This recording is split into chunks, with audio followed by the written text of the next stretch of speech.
আসসালামু আলাইকুম ভিউয়ার্স, খুরশিদ আলম নিপন বলছিলাম পিনাকেল কনসালটেন্সি থেকে। আজকে আমরা আবার আপনাদের সামনে একটি সেশন নিয়ে আমরা হাজির হয়েছি। আজকে আরেকটা সাকসেস স্টোরি আমাদের যেটি হাঙ্গেরির জন্য, সেটি আপনাদের সাথে শেয়ার করব। আজকের সেশনে আমরা চেষ্টা করব যে আমাদের স্টুডেন্টের admission to visa procedure total জার্নিটি কেমন ছিল এবং কোন কোন ধাপ সে অতিক্রম করে এই পর্যন্ত পৌঁছেছে সেটা আপনাদের সাথে শেয়ার করার জন্য। প্রথমে আমরা পরিচয় হই আমার স্টুডেন্টের সাথে। ভাইয়া, তোমার নামটা একটু বলবো? My name is Abu Sufiyan. Abu Sufiyan. Sufiyan, একটু বলবা যে হাঙ্গেরি পছন্দ কি তুমি করছো নাকি এজেন্সি থেকে এসে ডিসিশন দিচ্ছে? না, হাঙ্গেরিতে মূলত আমি অত্যন্ত পছন্দ করছি, যেহেতু আমার ব্যাকগ্রাউন্ডের সাথে মিল আছে এবং সাবজেক্টটাও পুরো আমার ব্যাচেলর অফ সায়েন্সের সাথে মিল আছে। তো এই জন্য আমি এই সাবজেক্টটা পছন্দ করছি, যা আমার ডেভিসন ইউনিভার্সিটি আমার এই সাবজেক্টটা প্রোভাইড করছে। এখন একটু বলি যে যেহেতু ব্যাকগ্রাউন্ডের সাথে মিল আছে বলছো, ব্যাকগ্রাউন্ডটা কী ছিল? আমার ব্যাকগ্রাউন্ড ছিল bachelor of science in electrical and electronics engineering, আর এখন যাচ্ছে master of science electrical engineering Davidson university. তোমার সিজিপিএ কত ছিল? সিজিপিএ ছিল 3.86 আউট অফ 4। ভালো ছিল, অনেক ভালো ছিল। আইএলটিএস ছিল কি? আইএলটিএস ছিল, কিন্তু লো ব্যান্ড ছিল 5.5, অ্যান্ড সাথে আবার এমওআই আছে, দুইটা অ্যাড করে দিছে একসাথে। ওকে। এখন তো কান্ট্রি গেল, পিনাকিলকে কীভাবে খুঁজে পাইলাম? এটা খুবই ইন্টারেস্টিং কোয়েশ্চেন ফর মি। আমি অন্য এজেন্সির সাথে প্রথমত অন্য ভার্সিটি নিয়ে বা অন্য দেশ নিয়ে অ্যাপ্লাই করছি, পরে আলটিমেটলি হয়তো হয় নাই। পরে আমার বন্ধু রাজা, মেবি আপনার স্বাস্থ্য ভাই, আমার জাস্ট তো ওই সবসময় আমার ফোর্স করতে হবে, বন্ধু আমার স্বাস্থ্য ভাইয়ের এজেন্সিতে আয়, ওই তোকে ভালো গাইড করবে, তোকে আমার ওইকে অনেক হেল্প করবে, ওরা অনেক ভালো। পরে আমি একসময় ওর সাথে আড্ডা দিতাম, পরে বলছে তো বন্ধু তোরা আজকে নিয়েই যাবো যেভাবে হোক। পরে ওই আমাকে নিয়ে আসছে, পরে জোর করে নিয়ে এসে কি ক্ষতি করছে না ভালো? না, কোনো ক্ষতি করে না, আমি তো খুশি, বিষয় হয়েছে আলহামদুলিল্লাহ অনেক, যেহেতু ওই সব সময় আমাকে সাপোর্ট দিত বন্ধু মানুষ। এখন যেটা হচ্ছে সুফিয়ান, মানে এজেন্সি তো বাংলাদেশে অনেকগুলো আছে। সো তুমি যে আসছো, তোমার কি এখন পর্যন্ত আমাদের যে সার্ভিস, এটা কি ওভারঅল প্রসিডিউরটা তোমার কাছে মনে হচ্ছে যে এটা ঠিক আছে? মানে হ্যাঁ, ওভারঅল ফ্যাসিলিটি ঠিক আছে। আমার তো রাধা প্রথমে জিয়ান ভাইয়ের কাছে নিয়ে গেছে। জিয়ান ভাই আমাকে প্রথমে গাইড করছে যে এই ভার্সিটি তোমার জন্য ভালো হবে, ভিসা পাওয়ার জন্য সুযোগ সুবিধা হবে, যেহেতু তোমার সিজিপিএ ভালো। পরে জিয়ান ভাই আমাকে সম্পূর্ণরূপে গাইড করছে, অ্যাপ্লাই করছে এবং কোন কোন ধাপে কী করতে হবে সম্পূর্ণ পুঙ্খানুপুঙ্খানুরূপে আগেই বলে দিয়েছে আমার, যে এইভাবে চলো, এইভাবে তোমার এগুলো ডকুমেন্টসগুলো রেডি করো।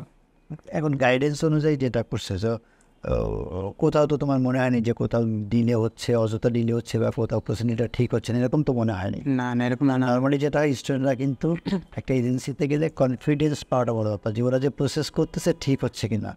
তবে সব পর্যায়ে কি মনে হয়েছে যে প্রসিডিউর ঠিক মতো আগে? হ্যাঁ, ঠিক আছে। আমার আরেকটা কথা না বললেই নয়, জিয়ান ভাইয়ের সাথে আশিফ ভাই ছিল, উনিও আবার আমাকে ইন্টারভিউর সময় হেল্প করছে, যে ইন্টারভিউতে কী কোশ্চেন আসতে পারে।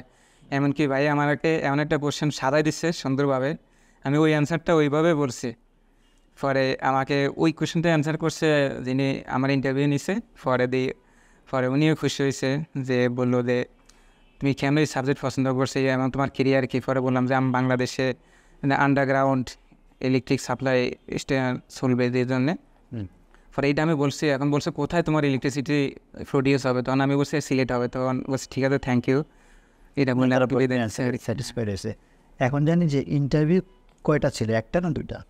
একটা হচ্ছে তো ইউনিভার্সিটি ইন্টারভিউ নিয়েছে। হ্যাঁ, ইন্টারভিউ আমার প্রথমে হচ্ছে ইউনিভার্সিটি ইন্টারভিউ নিয়েছে এবং জিয়ান ভাই সেখানে আমাকে গাইড করছে। এবং এটা কত সময় ছিল এবং কিসের ইন্টারভিউ ছিল? এটা ভিডিও কল, জুম বা? হ্যাঁ, এটা স্কাইপে ইন্টারভিউ ছিল। স্কাইপ ইন্টারভিউ ছিল। এটা কত সময় ছিল বলেন? স্কাইপে ইন্টারভিউ প্রায় 2-3 মিনিট ছিল, বেশি ছিল না।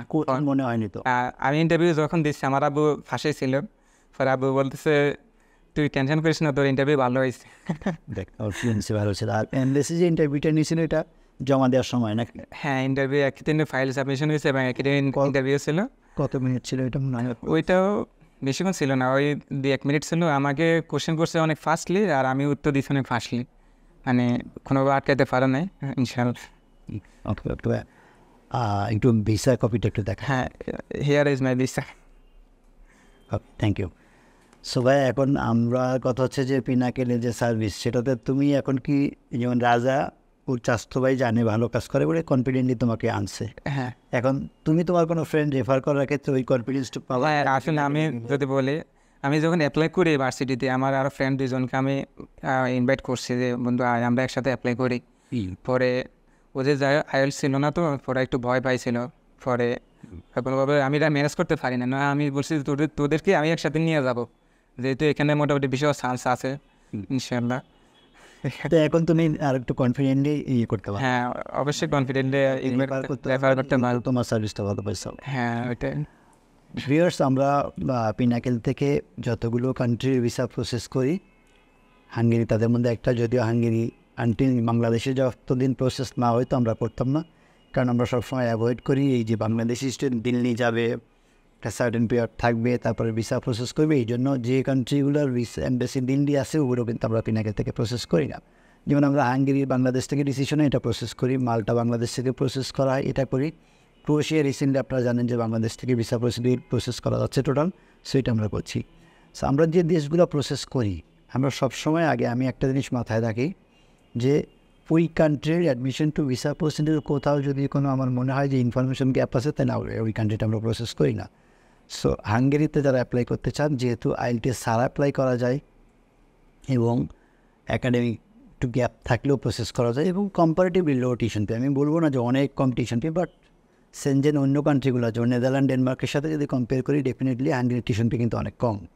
এবং হাঙ্গেরির কিন্তু বাংলাদেশি স্টুডেন্টদের জন্য ভিসা ভালো হচ্ছে, এবং আমার অ্যাজাম্পশন হচ্ছে যে মাল্টা, হাঙ্গেরি এগুলো আরও 2-3 বছর ভিসার ইস্যু ভালো থাকবে, কারণ এখন কিন্তু কান্ট্রিগুলোর মধ্যে কিন্তু অলরেডি কম্পিটিশন শুরু হয়ে গেছে কোন কান্ট্রি কত বেশি ভিসা দিবে।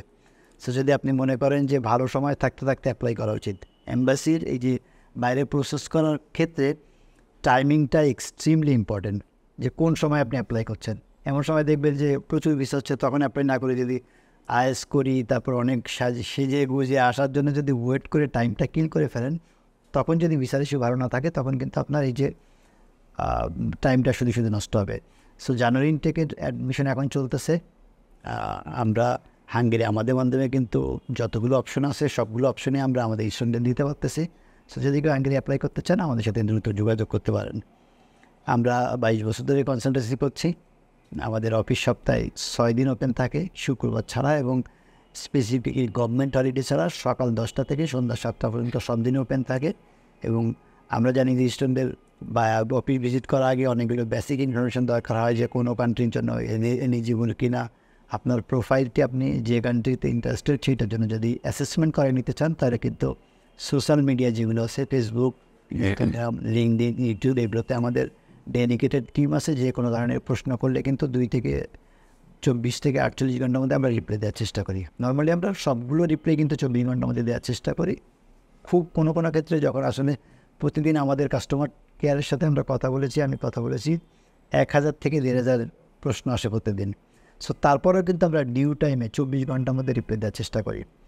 যদি ভিজিট করার আগে মনে হয় যে কোনো প্রশ্ন দরকার, তাহলে আপনি প্রশ্ন করে নিতে পারেন। বাট যেহেতু সোশ্যাল মিডিয়াতে প্রশ্ন করলে আবার ওয়েট করতে হয় রিপ্লাইয়ের জন্য, বেস্ট অপশন, আমি সবসময় বলি বেস্ট অপশন হচ্ছে ফিজিক্যাল ভিজিট করা। আমাদের অফিসে যেহেতু কোনো অ্যাপয়েন্টমেন্ট নিয়ে আসতে হয় না, এবং অফিসে কথা বলার জন্য যেহেতু কোনো চার্জ নেই, ফ্রি অফ কস্ট, তাহলে আপনার কোনো অ্যাপয়েন্টমেন্ট ছাড়া যে কোনো কোয়েরির জন্য আমাদের অফিস ভিজিট করতে পারেন।